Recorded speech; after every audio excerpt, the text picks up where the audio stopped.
air on the meeting. Yeah. Hi, how are you? Can you hear me? Uh-huh. Yeah, I was worried. I didn't see anybody, so it's like, did I send the correct link?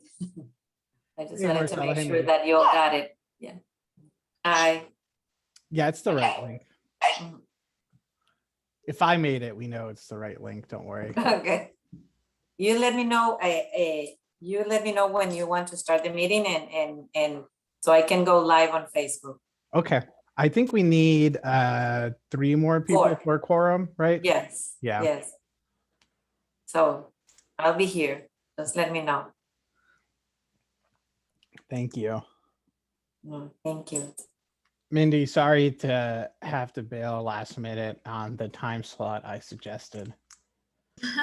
But hopefully the pre-work helped.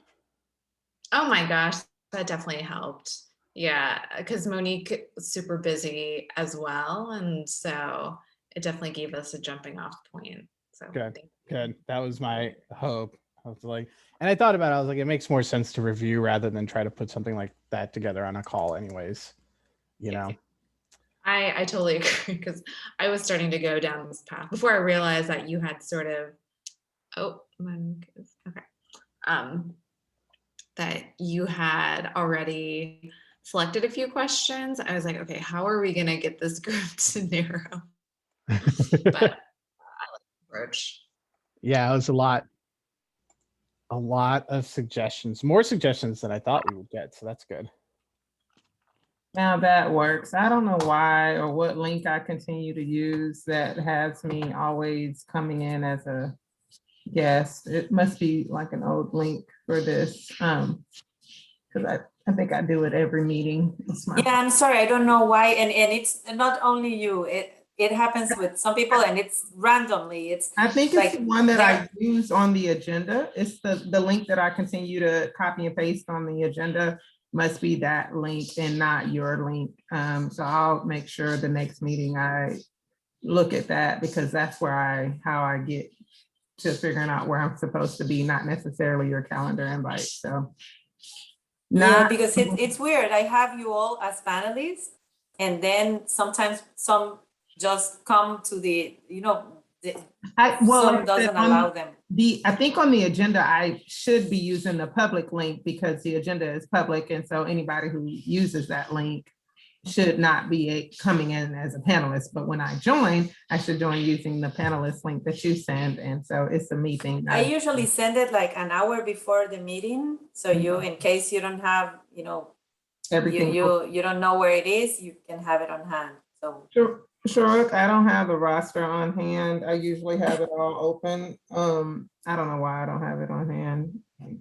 But I'm checking the chat constantly to see if somebody else is waiting to be promoted to panelists. We just need it for when we call roll. And I usually open it. It is a rough day, and I'm probably gonna be have to cut out a few minutes early to get my son to football practice.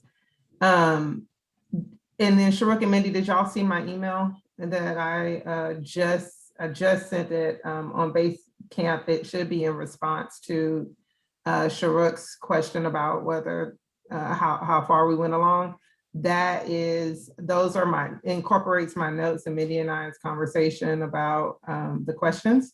So if we do get a quorum and are able to proceed with our meeting, SJREC, you may need to share your screen or something with those. I'm sorry, who would need to share this? SJREC would, yeah, okay. Yeah, with just those, with those, they're still draft, very, very much still draft questions, but yes, definitely appreciate you, SJREC, for compiling them. So I'm gonna allow you all to share screen just in case we are ready. Yeah, no, we're not yet. I think it's just, if it's just, hey Janice, how you doing today? Hey Major Arrow, good to. Hey, hello, how are y'all doing? Great. I just sent that email over to you, the recommendations to all 3 of you. Oh, okay. Yep. I haven't seen it yet, but I will.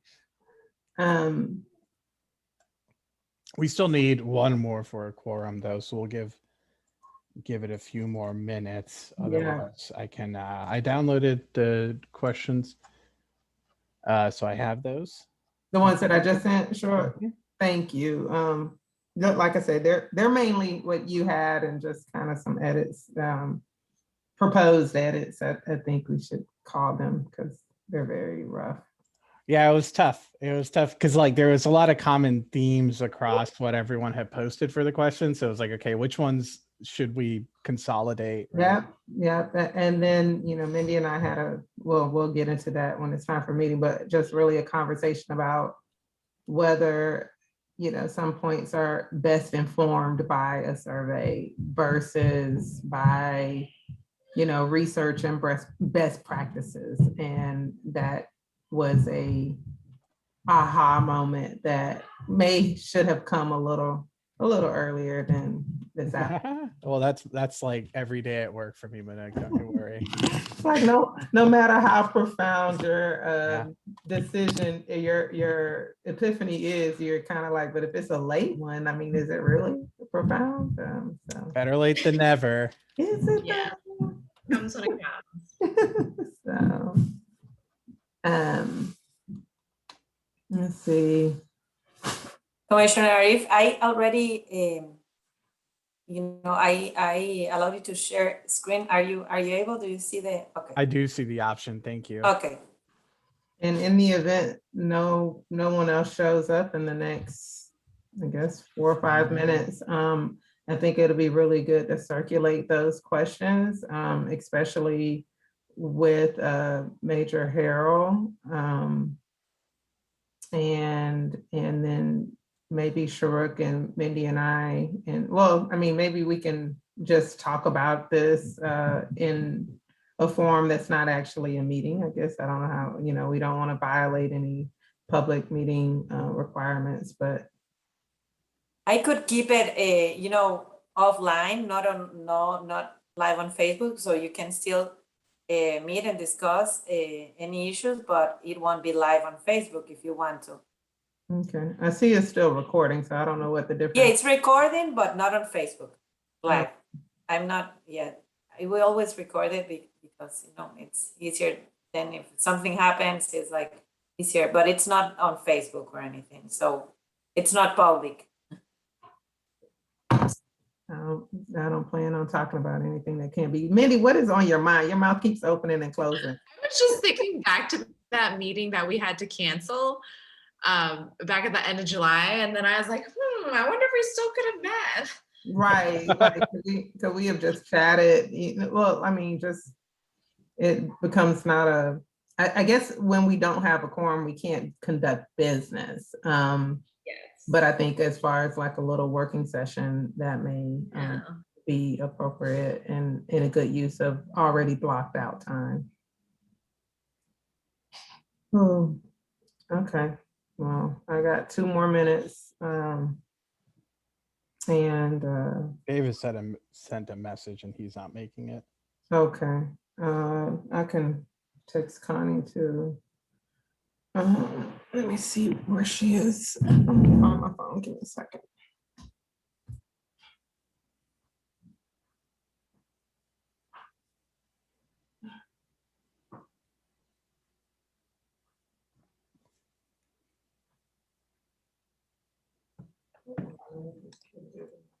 It looks like Kathy is on the attendee side. Okay, yes, I see her. Yeah, thank you.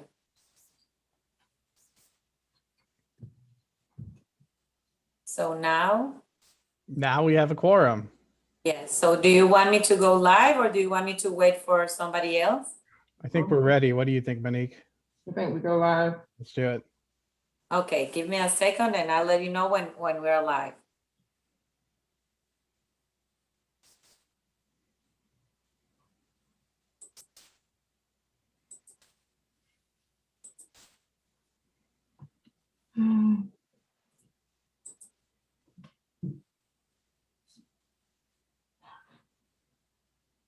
Okay, now we're going live. It's gonna take 2 seconds, but we're going live now. Now, we are live. Hi there. I will briefly just welcome everybody at 5:40 to our September 8th meeting for the Social Justice, Race and Equity Commission, Police Accountability and Use of Force Subcommittee meeting. SJREC, my co-chair, will do our roll call this evening. Okay. Commissioner Arif, I'm here. Commissioner Hudson, I'm here. Commissioner Todd, Commissioner Nisi, Here. Commissioner Collins, Commissioner Burnett, Commissioner Wells, Here. Commissioner Nelson. Okay, that is everyone. We also have Major Harrell and Mindy present. Thank you both. Thank you all for coming tonight. The next thing on the agenda is that we're to finalize our details for the inclusive dinner with BPD. I know that Davis was spearheading that. We may need to table it. I don't know where we are with it. Major Harrell's on the line. She may have some questions, and I don't know who else is tracking the details of that. So do we have anything new to report out regarding that? I sent, trying to open my camera. I sent an email out to the department, just trying to see who would be interested in attending the dinner. And then I also did a virtual roll call, or attended a virtual roll call with all the shifts, just to give a little background on the commission and the committee and the progress that you all made, and just updates on where we are right now.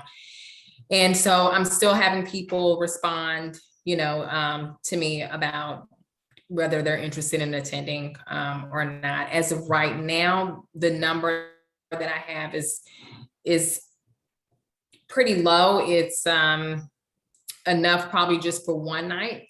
So I wanted to wait until the end of this week to give people, time to respond, and maybe just reach back out, send another follow-up email asking people to go ahead and, respond immediately if they plan on attending, so I can have a final count. Okay, well, thank you for that. That is actually much more of an update than I anticipated. So I definitely appreciate that. And so once we get a final count, then we will get going on logistics for that particular night, like all the things we talked about before. So thank you, and we look forward to receiving more information on that. And just right, and if y'all need any type of assistance with finding a place to host the meeting, I can help with that as well. Because like I said, some of the partnerships that we've used facilities, and we've held things through in the city as well, to where we had to go outside of the police department to host things. So just let me know. Thank you. SJREC, you were adding? Yeah, I was going to just update the group from last time. We had talked about food accommodations. And so Christian said that the city could likely help with food accommodations. He just needs to know where and when. And so as we start to flush it out, Davis said he would get back to them. So just a little update on that front too. Look at us. We have all the updates. That is awesome. Major part of tonight will be discussing our survey questions. I appreciate, especially those of us on the call today, for submitting our rough draft thoughts on the survey questions. What SJREC was so kind enough to do was to kind of combine, just like we said we would, combine the questions, kind of make sure we had any common themes. We weren't duplicating them. And again, we all decided that we wanted to try to keep it under 10 questions, just to make sure we could keep the interest of our respondents.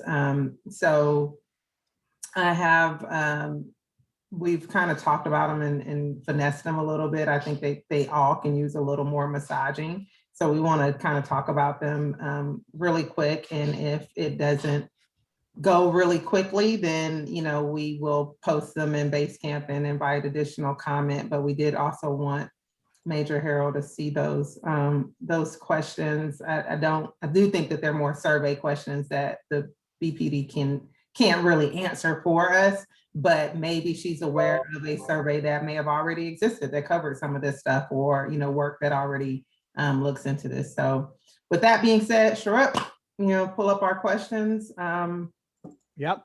All right. And sorry, Monique, I just want to mention, because Marcella sent us a reminder email right before this, we should just save 2 minutes at the end of the meeting to approve the prior meeting minutes. Okay. I don't think we've done that yet. So these were the questions. So thanks, Kathy, Connie, and Janice for putting some questions together. Let me zoom in here for everybody. Is that readable? Yeah, that's better. Okay, cool. Can you get a little better? Can you zoom in a little more? Oh, I can zoom in. Oh yeah, Yeah. that's better. In work meetings, I'm like this, you know, trying to figure out what people are sharing. So why don't we start at the top? So I had taken a stab at, like Monique said, combining them and finding common themes across them. I will say that there were quite a few free response questions. So I did pull back on including a lot of free response. The more free response you have, the less likely you are to get real responses. But we can always, you know, think about pulling some additional questions in and things like that. So, and then from there, Monique and Mindy reviewed. I think you guys pulled in a couple questions, and they also kind of massaged the verbiage and stuff like that as well. So as we go through it, feel free to give some feedback, and we can also determine that this isn't the right set of questions if we get there. So the first one is, to what extent does BPD develop relationships with community members? For example, residents, organizations, and groups. So this right here is the not at all, a little, somewhat, to a great extent, but you can imagine that this would actually be a scale of 1 to 5 when we were to put the survey together. So any thoughts around the wording or inclusion of this question? And Major Harold, for your benefit, since I don't know if you were part of the meeting where we talked about the survey, part of what we're trying to understand is the survey respondent's perception, right? Because what we know is that BPD has relationships and there are events in the community. And part of what we want to understand is, you know, trust level and all of that is good, but just a general perception and knowledge of these things that BPD does, because a recommendation that could come out of the survey results, it's like BPD is doing a lot, people don't know much about it. How do we start to address that issue? Right? Or certain groups don't know much about it, which would also, you know, lead towards, you know, where these things are being publicized and how. Yeah. So I do have a question. I think I know, but I don't want to assume. How will you be, or who will you be distributing the surveys to? Because I know I sent you a list of partnerships that we had. So I assume that would be one, you know, group. That is the group. So I think the takeaway from the last call was that you were going to do a once over with the team of that list, just to make sure it had everybody, because we noticed like the mosque was missing and stuff like that. Okay. And then we will send it out to everybody on that list. I believe that we had thought about using the SJREC email address, but found out we couldn't, but there was a different way to kind of get an official push behind it. But there were some emails about that I have to go read, but Mindy, Monique, maybe you guys remember. But yeah, but specifically to your question, we're going largely from that list that you've given us, unless any of the subcommittee members knows of a community that is not on that list that we can tap into with those questions. The point was with this survey, the point was to keep it small. I mean, the list is large, but to keep it small enough that we could actually follow up with a point of contact until we get a response to the survey, versus, you know, sending out 1,000 and, you know, being happy when we get back 10%. We're sending out 75 and hoping to get back 75, but, you know, 50, 60 or something like that. So with the plan, I think later on the agenda was, the plan was that each commissioner would have a, you know, a set of point of contacts to follow up with regarding, you know, them turning in the survey and answering any questions. And also that being, of course, an opportunity to market the commission with whoever that particular community member is, like, hey, you know, I'm on the commission. This is what we're doing. This is a survey. this is why it's important. Can you please do it? And then, 3 days later, hey, remember, it's still important. Can you please do it? And hopefully that those real live contacts will result in an actual response. Okay, that makes sense. Sharuk, at the top of it, I tried to define, I don't know if you copied that over when you did not. At the top of it, I did try to define you and your, and the point was really, and I don't know if it didn't come over when I sent it or you just started at one, but the point was really that, for instance, if this went to a community association president, so if this went to a community association president, he or she would get this, and we're not just asking about his experience, we're asking about like the experience to his knowledge of his constituency or, the people that are there. Obviously, he can't know what everybody in his homeowners association, feels and thinks, but to the best of his knowledge, it wouldn't just be limited to him or her or whatever. So that's the idea. Again, we would like your thoughts on whether that's practical or even reasonable to believe that someone would do that. I know I would do it if I got a survey for my community. So, all right, first question, comments? Cool. All right, rolling. The definitions, it's like going through contract negotiations, you're like, where did you define this proper noun? There's your lawyer, so there's the lawyer in the room. Yep. Monique, I have a question. Have you thought about possibly having the HOA and civic association groups, the presidents of those groups, to distribute the surveys to their community? To get more of the... I think that would be an ask when we're making contact with them, like, hey, you can submit this on behalf of your community. Please also share it with your community. We obviously wouldn't mind getting more responses, but we would like to at least get one from everyone. So definitely that would be really good to put in the instructions. Yeah, because I know a lot of them communicate by email a whole lot now. Rarely is there any in-person meetings and groups and stuff like it used to be years ago. So they have a way of distributing, information, pretty fast. Sharuk, will you add that to the instruction, just kind of shorthand to, please feel free. Yeah, there you go. There you go. You're smart. I just think you will get a more accurate response, from the survey. Yeah, sounds great. All right, second. Are we keeping the survey anonymous? No, right? I don't think we should make any representations regarding that. Because it can't be if I don't know. I guess if they're actually submitting it, but if we're trying to follow up with people to submit it, then knowing that they did or did not submit it seems like it. I guess we could have whether they responded, just not the context of their response. But I think we kind of want to know which groups feel which ways. So that's going to be relevant as well. So I don't know, unless we're asking a lot of demographic information. I don't know. You could do demographic information, and you also could let them identify which community they come from, like if it's the La Vista Park community. Yeah, asking a broader question, I think of what community do you serve? Who do you serve?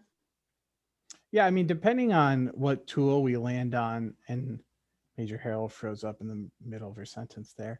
But depending on what tool we use, you can set it up so that when they respond, you record who that respondent is without them having to do anything, right? Like you release the survey to a certain set of people, and then when that set of person clicks the link, it's a unique link to them. Good point. Okay. But it's that breaks down if you want them to forward. I think if we want to collect demo information, we should just kind of hold it in our back pocket and then see what the tool ends up being, and then figure out what that tool can do for us. And then we can either add a demo or neighborhood-based question, or we could try to at least track it for the people who are on the list itself, right? And then create like a public-facing link. Okay. So demo information, it's still questionable. Mhm. All right, question 2. Yeah. Do you believe BPD has been respectful when they engage with you and your community? Simple yes or no question, and then some free response if no, to try to suss out what they perceived happened there. And we have like, I don't know if it's going to be one of those, you can't move on. So like the explanations are going to be optional, right? Like, no optional. Like, Yeah, we can make, again, a lot of that depends on the tool, but yeah, we should be able to make the conditional part of it optional. all right. So the third one, in your opinion, does the BPD make it easy for your community members to provide input? Yes, no. If no, please explain. Similar pattern. Fourth one, are you aware of BPD's community involvement events? Yes or no? And then have you participated? Because Monique was the only one who went out to that 5K. But I was actually out of the country. I assume you ran that 5K, Monique. Yeah, I'd have walked it. I would have. it was fun. Well, I walked and ran. Yeah, I did walk more than I ran. that's cool. You'll have to tell I us. have a comment. May I comment, please? Yeah. Okay, I'm back. I got kicked out, y'all. I don't know Yeah, what you, happened. you froze for a while, but you was cute. It like kicked me out and then it automatically brought me back in. It's kind of creepy, but okay. So was your question, Kathy? And I think My question is like, okay, SJREC, so Major Harold can see the last question. Okay, Kathy, I'm sorry. I'm at number 4 Okay. because I'm with community involvement. Mhm. That's my question. As I look at this question and I think about it, I'm thinking about, okay, if I had to respond to that question, I would say, are you aware of these? And then it says, the next one is, how many of you have been involved in? Because, and Major Harold could probably answer this, because of COVID, some of these things didn't happen. They haven't happened this year, okay? Or they aren't on the calendar. So when you look at it, are we just saying, well, if you're aware of it, that's easy. Because they probably would have been aware of it before. But the other one is, have you been involved? So I guess like Monique and you guys who went to the low run probably could say yes. But those other things, Major Harold, shop with a badge, and that's because of the glow run. You get a chance to do that.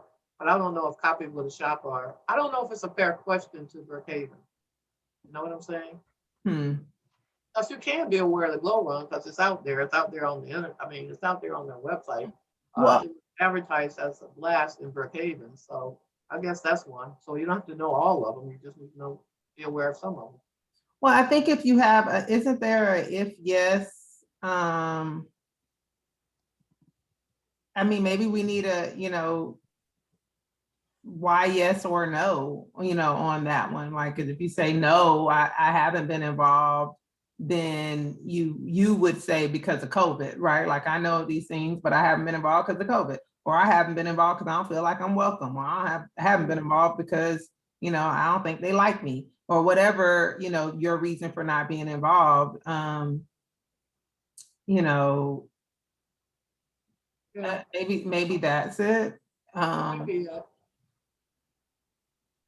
I just kind of like look at it thinking that a lot of things have been not as usual because of COVID, and that's what I was saying. It's probably a nothing question, but it'd be interesting to see. So we did have to tweak some things with our community events, especially last year because of COVID. We still had our shop with a badge, but we had to do it in a different way. We couldn't use Target because they weren't allowing any outside events to take place in any of the stores nationwide. But some of the things we were not able to have, we did our glow run last year. We had to do it virtually. But we still kept moving and tried to stay engaged with the community as much as possible. But we just had to kind of, shift it a little bit in the way that we did it. So people may not have felt as much engagement, but there was still some engagement with the community. So they can answer the question. I think, Monique, your suggestion is a good idea. If they did not attend any of the events, then it would benefit us to know why they didn't. Does that make sense? Yeah, though one thing I would caution is that you run the risk of turning the 8-question survey into a 20-question survey if you try to start to nest questions. So we'll just keep a careful eye on the length of the survey. Major Harold, you just see there's a certain number where people stop caring. Yeah, I know. We send surveys out to the officers in-house, and we try to keep it very simple as possible and to the point. Yeah. But I think it's fine. It's just something when we get to the end, we can take a step back and make sure it looks good. Also, you get people who answer the first 3 questions and the last 3 questions and skip everything in the middle. Those people are always the most confusing ones. Like, what happened? So the next one is, that was a good point, Kathy. Anything else there to wrap it up? Okay, thank you. So the next one, on a scale of 1 to 5, what is your level of trust with BPD? And we will be consistent on whether we call them BPD or Brookhaven Police Department or Brookhaven Police or whatever it is. So we'll. It's a lot of copying and pasting going on. Yeah, we're just shorthand here. So what? No comment on that scale of 1 to 5, 1 being no trust, 5 being fully trust. Okay, cool. The next one is, in your contact with Brookhaven Police, do you think they utilize an appropriate level of force? So this one is a little tricky to me because it implies that force was required in that contact, right? So the definition of contact isn't the police were trying to arrest you, right? Like, there's a bunch of contacts. So I think we really need to think about the wording here and make sure it's phrased appropriately to ask the question that we want to ask, right? And the question that I think we want to ask is that, as if you have been on the other side, were you treated appropriately? I think we tried to get there with that NA. So that's something that was added after whoever gave that question. That's something that I tried to put in there to just make sure that there was a place for people who had no experience with use of force with BPD. Whether it be that they got a speeding ticket and they didn't think that, I think that even then, if I say I got a speeding ticket by BPD, I had contact with them, there was no force used other than the stop itself. Was that, an appropriate level used? And I would say yes. So that would be my response to that question. If you've never had any contact with BPD that resulted in use of force, then I think you have a place to answer that. I don't know where we could lose people's experiences, but I don't know. Yeah, I was just thinking, hey, Connie, we can add Connie to the attendee list. So a speeding ticket, Monique, what's going on? So I didn't get a ticket. I'm just, of course. So I think broadening it might be helpful, right? So it's like, have you ever seen or been part of an incident with BPD that resulted in the use of force, right? And then it's like, and if so, was the appropriate amount of force used? or something like that. Like, I think I can send some stuff out in Basecamp, but I just think that like the in your contact with Brookhaven Police, like the wording of it feels a little bit indirect and too broad, you know?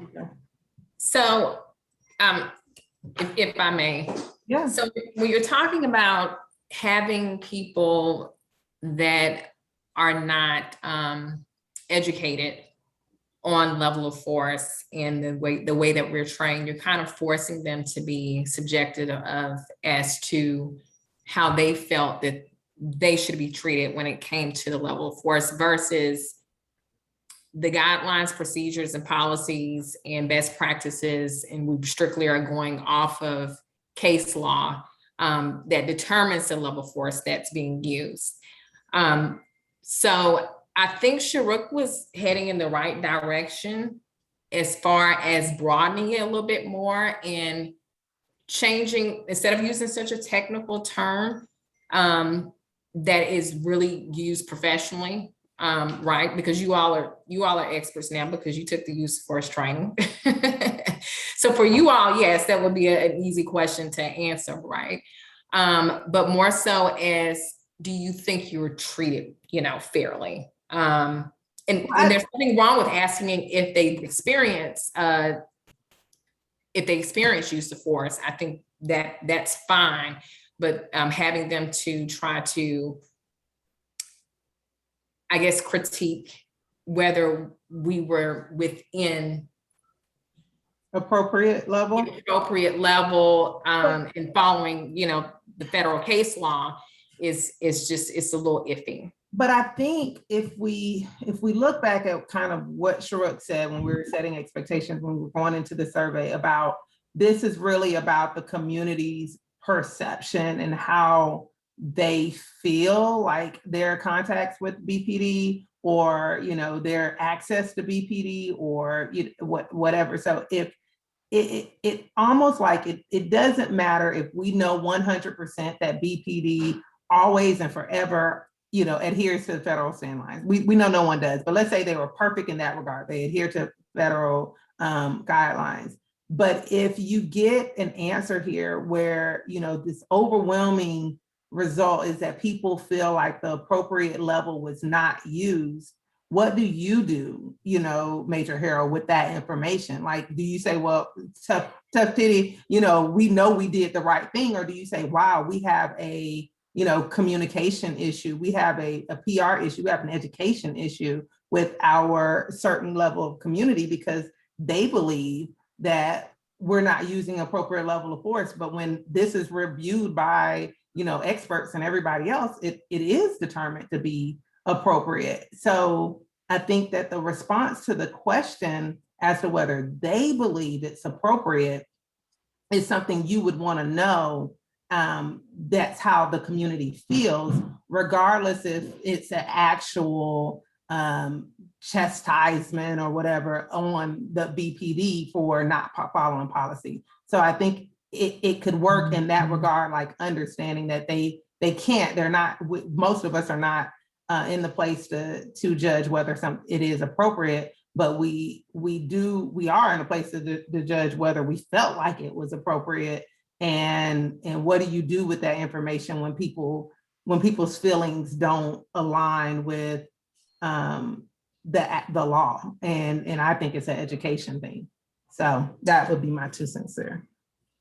Yeah, and because we had such a huge success, we thought when we did the use of force training with you all, we already decided that we're going to start extending that training to the community every year, at least 2 classes, and that's something that'll be done outside of our regular Citizen Police Academy that we do. That will just focus on use of force, because I think you're right. Education is important. I think that is an important part that we need to start extending to the community.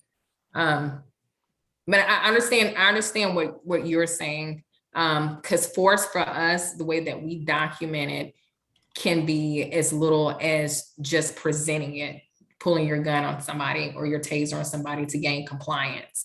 And so people may completely miss that. They may, they may not see it as force because they didn't punch me, but it doesn't have to be a punch. It could be anything that we do to gain compliance when you're not doing it on your own free will. So that's just kind of an example of where I see the benefit would be is focusing on, okay, if you did, or if you feel like you did have force used on you, what do you feel like you were treated appropriately or fairly, or if it was appropriate. I don't think it's just a physical altercation like what Major Harold is saying right now, like a show of force is the use of force. So, but I don't know if that would be like, if I hadn't sat through the use of force training and you asked me this question and a police officer had pulled a gun on me, I would have said that there's no use of force there. Right. Because in my head, I would have always felt, because I would have always felt threatened if a police officer pulled a gun on me. So I would have always thought that was force.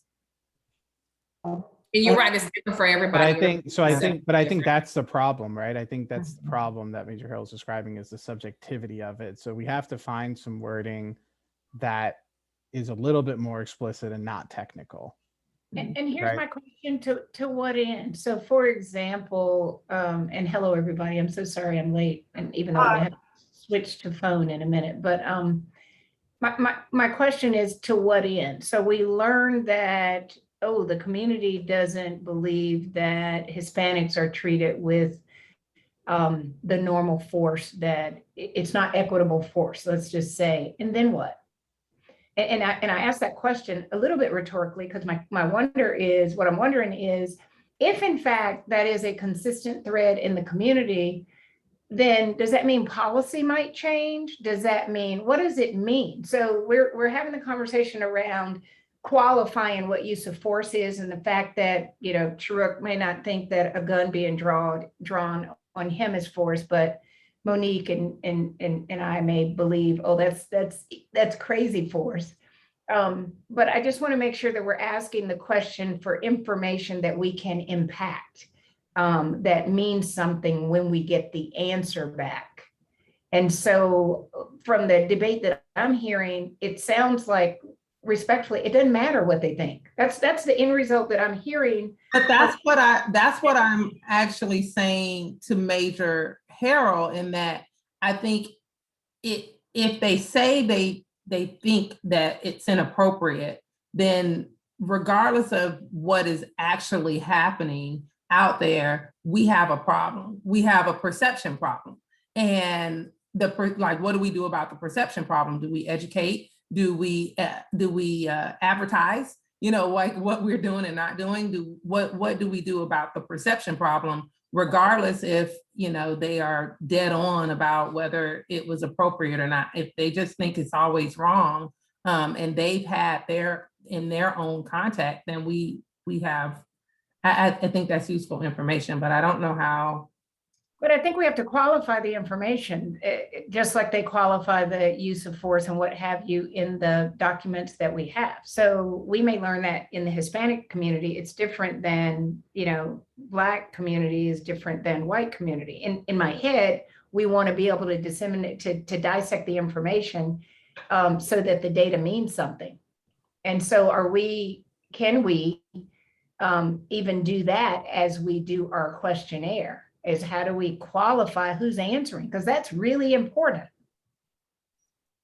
We talked about demo data at the beginning. Yeah, we talked about demo data earlier, like who's answering and how. I fell off during that time to identify who's taking the survey, but still make it anonymous. What did y'all decide to do on that? We're going to look at what tool we're using and how we can affect that with whatever tool. So we definitely want to know that we're getting responses. We don't necessarily need to know what those responses are. And so we're just going to see how robust the tool we have is. I mean, we want to know what the responses are, like, so we can marry it up, but I don't need to know that, this person said this, but I do need to know that the Hispanic person said this. And so I just feel like we don't need to make any representations regarding anonymity. It doesn't seem, it's not the same as the folks who work for Brookhaven who are getting employment surveys. Like, I don't think that, and then considering the organizations that we're reaching out to, like, I don't know that, you know, folks will be fearful of retaliation, but maybe they will, such that they would want their anonymity, and then, you know. But we can still do anonymous and still capture race data, can't we? Yeah, that's what I mean, there's two separate problems at play, right? So one Yeah. is the demo information, and one is making sure we're not calling the person after they've done the survey. So we those two things have two different solutions. Okay. All right, we're gonna finesse question 6. And I'm gonna switch to my phone in a second. So I think that let's just keep running through it because we only have 15 minutes left, and then we can star this one for updating of wording when I post it on Basecamp. Does that sound good? Sounds great. Sounds great. Cool. So the 7th question here is, do you believe BPD follows the same protocol with everyone in the community, no matter their race or ethnicity? Straightforward, yes, no.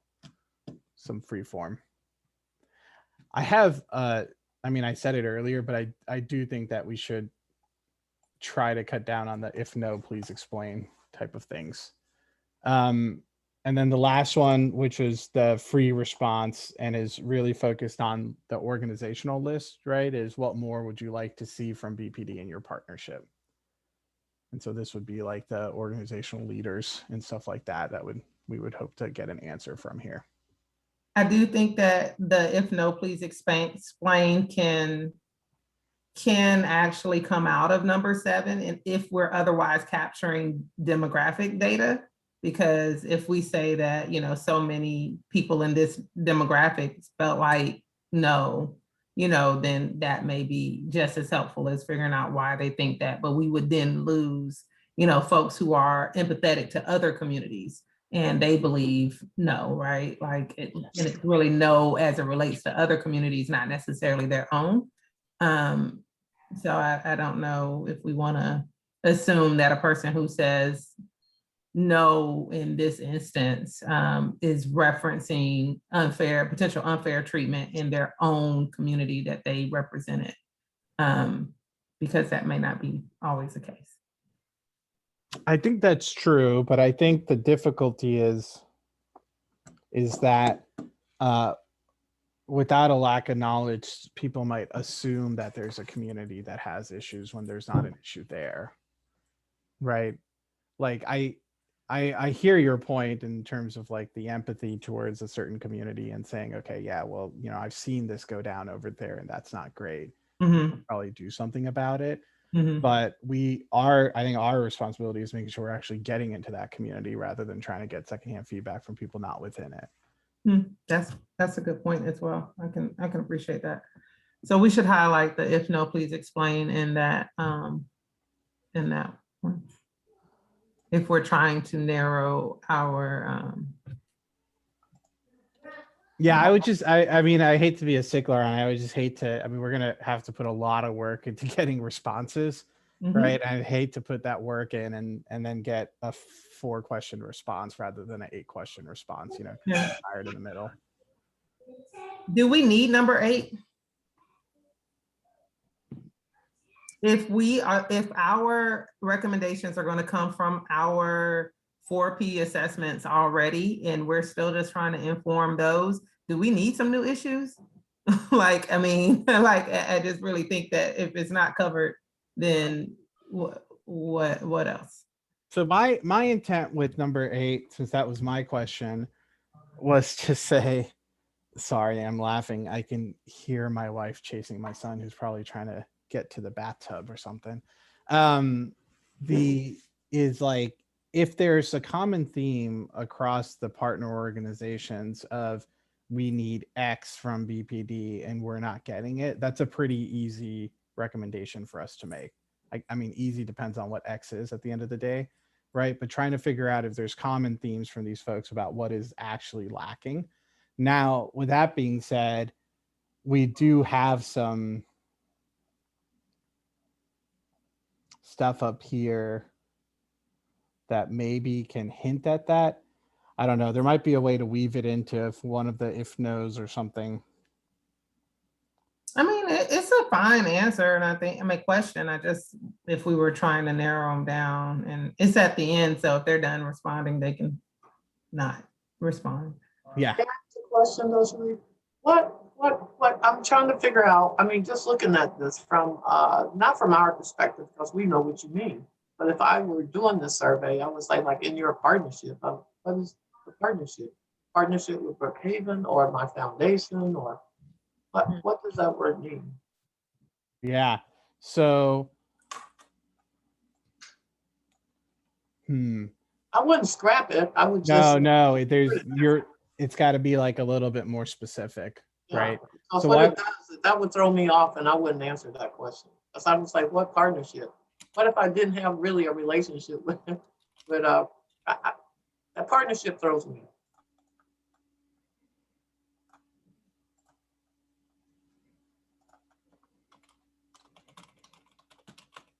So let's highlight both these number 6 and number 8 to work on the wording to make it a little bit more clear. So everyone who's submitted a question is on the call, so that's cool. There's probably some correlation there. So Janice, Kathy, and Connie, out of the questions that you submitted, I mean, obviously all the questions weren't picked from everybody, but is there one that you feel really strongly about that was excluded from this list? I don't remember. I love the To be honest, honesty. I don't remember what the questions were. Okay. I like the questions you have on here. You know. That's cool. A few of them are yours. Yeah, mine are good. Those are the ones that I was trying to get at. Just community involvement. That's all. That was perfect.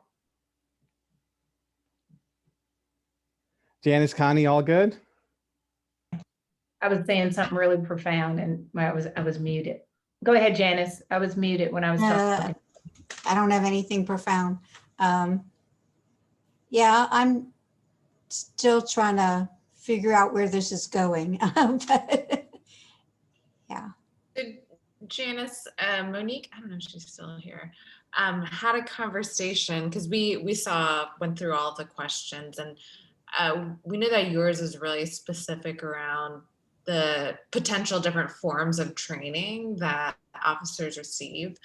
And we probably won't get into it in the next 8 minutes, but I wonder if it's worth, in your particular case, you and Zaki, if it's worth having a separate conversation of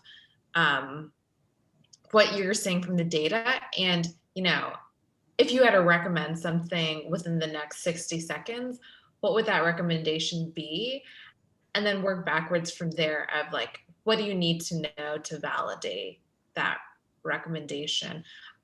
One other thing was that we thought it kind of came, your questions could potentially be answered through some of these other questions. Hold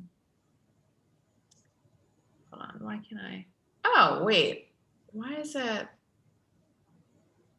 Oh, there's one more question. Yeah, I was gonna say, I Sure. don't see the question. There was a mental health question. I don't see it though. Yeah. Yeah, I Well- submitted a mental health question. I don't see it, but I thought Yeah. maybe you just decided to leave it out. No, but in the draft that I sent to SJREC, it was on there. Oh, there's a number 9. Oh, okay. Yeah. My point being, Janice, that the questions that you sent were specific to those trainings. And so Right. we're trying to You balance. didn't want them to be, or? you No, wanted no, them to be broader?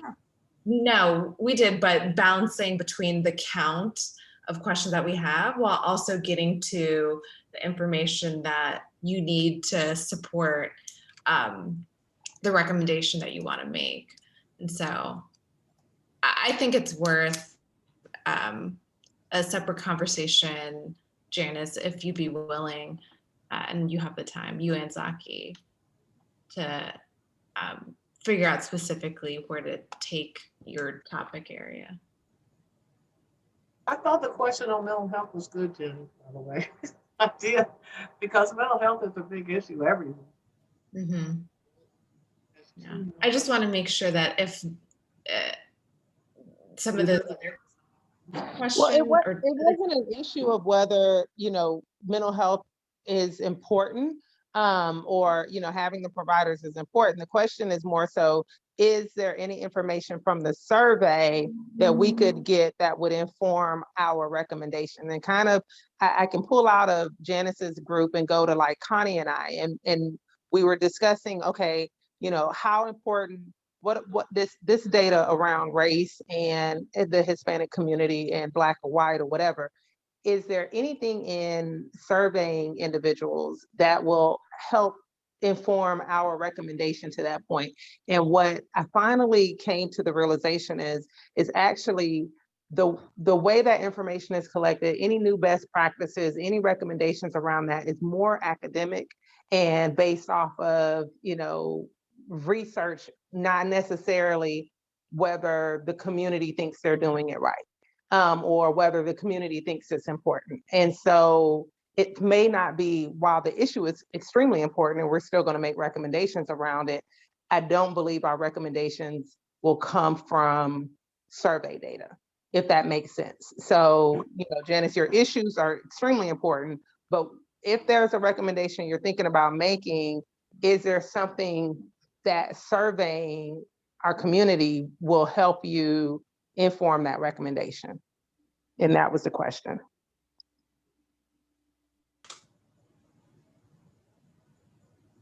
Okay, I'll have to think about that.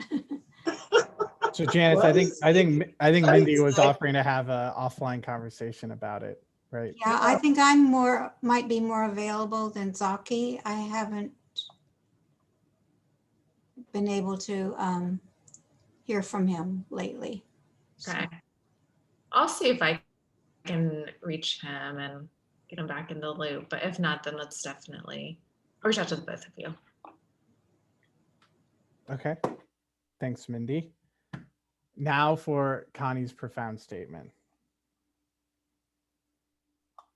Connie, you're on mute again, just in case.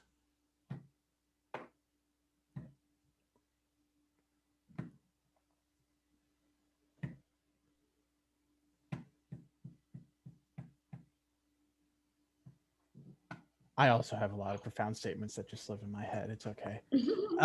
So that I think concludes the survey. So Monique, while you were switching to your phone, Kathy was bringing up a point that the last question around the partnership, we probably should work on the wording to be more specific about what we mean by the partnership, right? And especially knowing that this might go to individuals rather than just orgs, so we can work on that too. So I've marked that. So we just have 2 minutes left. I'm going to go ahead and stop sharing. I will post this on Basecamp. I am going out of town this weekend. Yeah, go ahead. I don't know if you can hear me. I probably should be off because I'm driving, but was wondering about the partnership question in terms of, and it's your question, SJREC, so don't let me change the intent or the context, whether or not we could ask something about feeling a sense of safety and, respect even, and whether or not that gets at where you're going, because asking it from that standpoint, maybe they can put it in their own words of what that means and or qualify it, or why they wouldn't or why they do feel respected by Brookhaven Police Department. So that wasn't the intent of this particular question, Connie, but we do have the second question on the survey is, do you believe BPD has been respectful when they engage with you and your community? With a free response on if not, to start to grab that data from them, because I think that is important to know. But in my head, the respect was different than the general engagement. Does that make sense? Sort of. Okay. Sort of, but not really. So I'm on Major Harold's little list, right? And I'm like one of the churches on there. And I didn't even know that I was on Major Harold's list and that we're supposed to have a partnership, right? And so maybe BPD does engage my community with respect, and we haven't had any complaints, but at the same time, I never realized that there was a partnership there. And if I knew, I would be asking more from BPD in some way.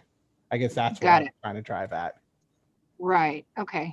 Okay. So you literally mean partnership, even though they may or may not know anything about it. I literally mean partnership, because Okay. we've been told that it's these are the partner organizations, right? Right. Yeah. Right. Yeah. But yeah, so 2 people are confused, so we got to clean up the wording there. For sure. Okay, so I will post it on Basecamp. I can take a first swag at the wording. If I don't do it by tomorrow, it will be next week. I'm going out of town. There was a death in the family. Just going to go visit family and stuff like that over the weekend. Thank you, Monique. I'm sorry. Thank you.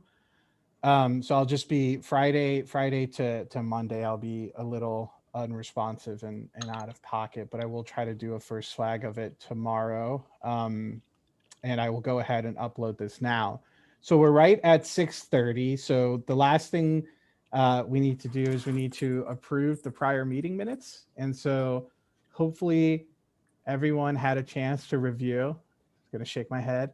And so I don't know what Chairman Funny, what rule said it is, but it sounds like we can just say nay if we don't like what the meeting minutes had to say. So does anyone feel like the meeting minutes didn't accurately represent the meeting? Please say nay.